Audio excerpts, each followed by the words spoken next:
بسم الله الرحمن الرحيم. اللهم صل على سيدنا مولانا محمد وعلى ال سيدنا مولانا محمد وعلى اله وبارك وسلم. اللهم صل على سيدنا مولانا محمد وعلى ال سيدنا مولانا محمد وعلى اله وبارك وسلم. اللهم صل على سيدنا مولانا محمد وعلى ال سيدنا مولانا محمد وعلى اله وبارك وسلم. الحمدللہ آج سیرت کورس کے حوالے سے 5ویں کلاس ہے. کچھ ٹھنڈ بھی آ رہی ہے، ساتھی بھی سکڑتے جا رہے ہیں. یہ ٹھنڈ کی وجہ ہے یا کوئی اور وجہ ہے اس کی؟ اللہ تعالیٰ ہمیں یہ مضمون جو ہے صحیح سمجھ سے پڑھنے کی پڑھانے کی توفیق عطا فرمائے. یہ بہت ہی قیمتی اسباق ہیں، بہت ہی قیمتی عنوان ہے، بہت ہی قیمتی مضمون ہے جو کہ ہم سب کی زندگیوں سے براہ راست تعلق رکھتا ہے. پچھلے دفعہ بھی بات کی تھی یہ کہ رسول اللہ صلی اللہ علیہ وسلم کی زندگی کو جاننا سب سے زیادہ ضروری چیز ہے. خود کا جاننا اتنا ضروری نہیں ہے جتنا کہ نبی اکرم صلی اللہ علیہ وسلم کی ذات مبارکہ کا جاننا ہے. ہم الحمدللہ رسول اللہ صلی اللہ علیہ وسلم کی ولادت باسعادت کے تذکرے سے آگے آگے، اور حضور صلی اللہ علیہ وسلم کی ولادت باسعادت کے موقع پر جو چند واقعات ہوئے، بلکہ بے تحاشا واقعات ہوئے، جو عجیب و غریب واقعات تھے نبی علیہ السلام کی ولادت باسعادت کے موقع پر، ان کا تذکرہ بھی ہوا.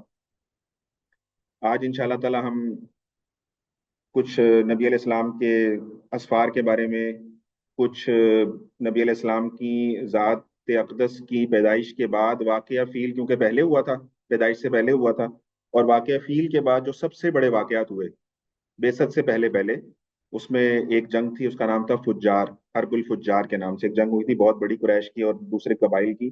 اس کا تذکرہ ہوگا کہ اس کے کیا محرکات تھے. اور اس کے بعد ایک اور جو ہے وہ اس جنگ سے پھر صلح نامہ ہوا قریش کے آپس میں بہت سارے قبائل کا، جو حلف الفضول یا حلف الفضول کے نام سے تاریخ میں یاد کیا جاتا ہے. اور جو ہے اس کے بعد نبی علیہ الصلوۃ والسلام کے مختلف اسفار کا انشاءاللہ تعالیٰ تذکرہ ہوگا جو آپ نے تجارت کی غرض سے ملک شام کی طرف کیے یا ملک ہیرا کی طرف کیے. ملک ہیرا نہیں، عراق کی طرف کیے. ہیرا اس کا شہر تھا جو کہ آج نجف کے نام سے ہے. اس کا پہلے نام جو تھا وہ ہیرا تھا. تو کچھ نبی علیہ السلام نے وہاں کی طرف اسفار کیے، اور بھی کچھ مختلف اسفار کیے، انشاءاللہ اس کا تذکرہ آئے گا. اور ان اسفار میں نبی علیہ الصلوۃ والسلام کی ذات بابرکت کو لے کر کے مختلف راہبوں نے، راہب کہتے ہیں عیسائی عالم کو، پادری کو، تو انہوں نے جب دیکھا آپ صلی اللہ علیہ وسلم کی ذات کو، تو انہوں نے ان کی کتابوں میں، کیونکہ کچھ نشانیاں ایسی تھیں جو کہ اس بارے میں تھیں کہ ایک نبی آئیں گے اور ان کی جو ہے یہ علامات ہوں گی، اور وہ اس جگہ ٹھہریں گے اور اس جگہ سے گزریں گے، اور ان کے جو ہے جسم مبارک کے اوپر کس قسم کی خاص نشانیاں ہوں گی، اس سے انہوں نے ان کو نبی علیہ السلام کی ذات کو پہچانا. تو ان کے کچھ واقعات ہوں گے انشاءاللہ اس میں، بہت زیادہ دلچسپ واقعات ہیں وہ. تو ہم تھوڑا سا خلاصہ بیان کر لیتے ہیں کہ ہم نے پچھلے کلاس میں، پچھلے ویک میں کیا چیزیں کور کی تھیں. الحمدللہ ہم نے نبی علیہ الصلوۃ والسلام کی ولادت باسعادت کا تذکرہ کیا، اور اس میں ایک بات آئی کہ آپ صلی اللہ علیہ وسلم کا نام نامی اس میں گرامی محمد رکھا گیا یا احمد رکھا گیا. یہ لفظ محمد اتنا مبارک لفظ ہے کہ اس کے بولنے سے نبی علیہ الصلوۃ والسلام کے نام نامی اس میں گرامی کا ثواب بھی ملتا ہے. اور چونکہ یہ خود اس قرآن کا ایک لفظ ہے، قرآن کی آیتوں میں محمد کا لفظ ذکر کیا گیا، اور قرآن میں یہ لفظ 4 مرتبہ استعمال ہوا. تو یہ قرآن میں چونکہ آیا تو اس لفظ محمد کے بولنے سے 50 نیکیاں بھی ملتی ہیں، کیونکہ میم مشدد ہے تو 5 حروف بنتے ہیں. ایک حروف کے پڑھنے سے حدیث میں آتا ہے 10 نیکیاں ملتی ہیں، تو لفظ محمد کہنے سے 50 نیکیاں جو ہے وہ ملتی ہیں. اب قرآن پاک میں یہ 4 مرتبہ آیا، ایک مرتبہ یہ چوتھے سپارے میں آیا، وما محمد اللہ رسول. ایک آیا 22ویں پارے میں جہاں خاتم النبیین کا ذکر آیا. ایک سورہ محمد کے شروع میں آیا، اور ایک سورہ فتح کے آخر میں آیا محمد رسول اللہ صلی اللہ علیہ وسلم. تو قرآن پاک میں 4 مرتبہ جو ہے لفظ محمد کا تذکرہ آیا. اور یہ نام ہم نے دیکھا تھا کہ آپ صلی اللہ علیہ وسلم کا جب یہ مبارک نام رکھا گیا تو آپ کے دادا نے یہ نام رکھا، تو اللہ تعالیٰ کا عجیب ایک نظام چلتا ہے کہ آپ صلی اللہ علیہ وسلم کے نام سے پہلے دنیا میں کسی کا یہ نام نہیں تھا. یعنی کسی نے بھی دنیا میں یہ نام اس سے پہلے نہیں رکھا. بالکل ویسے ہی جیسے آپ صلی اللہ علیہ وسلم کے والد ماجد حضرت عبداللہ، ان کا نام بھی ایسا یونیک نام تھا جو ان سے پہلے دنیا میں کسی نے نہیں رکھا. تو یہ اللہ تعالیٰ کی شان ہے. یہ اللہ تعالیٰ کا نظام ہے کہ اللہ تعالیٰ نے کسی کے دل میں یہ نام ڈالا ہی نہیں. اور عبد المطلب کے دل میں جو یہ نام ڈالا گیا، آپ کے دادا کے دل میں جو یہ محمد نام ڈالا گیا، اس کے بارے میں بھی ہم نے پچھلی کلاس میں دیکھا تھا کہ ان کو کچھ خواب آئے تھے. اس خواب میں انہوں نے ایک خواب تو یہ تھا کہ جس میں ان کی کمر سے ایک زنجیر نکلی تھی جو کہ آسمان کی طرف جا رہی ہے، ایک زمین کی طرف جا رہی ہے، ایک مشرق کی طرف جا رہی ہے، ایک مغرب کی طرف جا رہی ہے. اور اس زنجیر کے اوپر جو ہے وہ کچھ ایسے، بعد میں وہ درخت میں بدل گئی، وہ زنجیر جو تھی وہ درخت میں بدل گئی. اور کتابوں میں لکھا ہے کہ اس درخت پہ پھر پتے لگے اور ایک ایک پتے میں ایسا نور تھا کہ سورج کی روشنی سے 70 گنا زیادہ نور تھا.